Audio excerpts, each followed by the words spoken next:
Beginning golfer looking for any general tips or advice on how to stop slicing the longer clubs.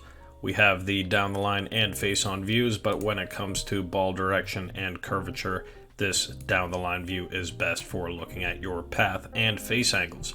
So with your primary path line up, looking at your setup, you're slightly closed in the stance maybe to influence that path, getting a little bit more inside, but you're also out on the balls of your feet a little too much, which will cause you to lean into the ball a little much from your setup position. So get back not on your heels, but in the center of your feet and stand up just a little bit taller to get into a more athletic setup position. But getting that primary path line back up, let's see where that takeaway is going to go. First move initially to the P2 takeaway position is pretty solid. Club head covering the hands and pointed down to the ball in a nicely square position. The shoulder tilt remains pretty flat across your body to the top, which will bring your hands behind you. And if you were to stop in this position, you'd really only have one thing to work on, which would be trying to get that left shoulder to tilt down a little bit more, and you'd be in a pretty solid top of the backswing position. Sure, the activity of the knees will present this big gap, but I think if you adjust that setup position, that gap can go away as well. But what you do is you'll continue to go long and longer and even longer to the top, really disconnecting that trail elbow away from your body and getting those hands to be a bit too vertical and high at the top. If there was any kind of shallowing or displacement of the hips moving forward, you may have a chance to drop that path back down, but your first move is to sort of go from point A to point B, and that club will stay steep or vertical of that yellow path line coming back down. So when that is the case, you see a toe strike, you'll see lots of balls that start down the middle and then curve to the right when that face hangs open like it looks like it does.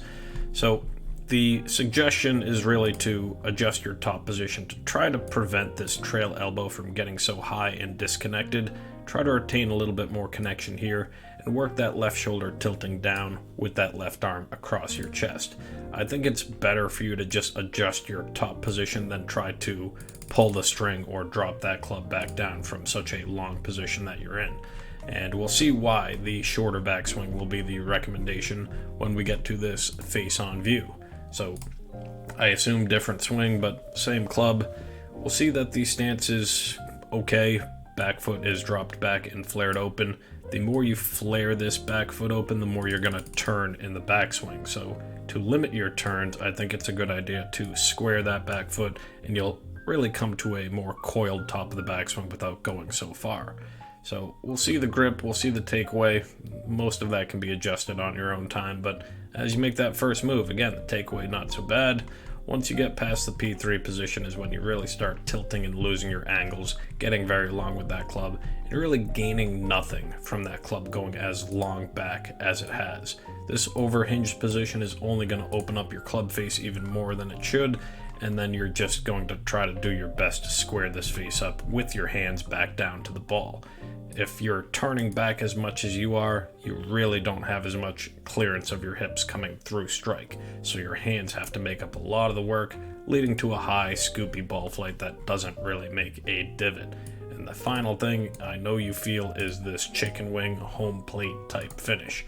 All of this is, I guess, caused from swinging across your body and coming over the top, which, as we just discussed, comes from where you are stopping at that top position. So try to get a little shorter and a little flatter with that trail elbow tight, and you'll have a better chance of swinging that club back down more from the inside. Good luck.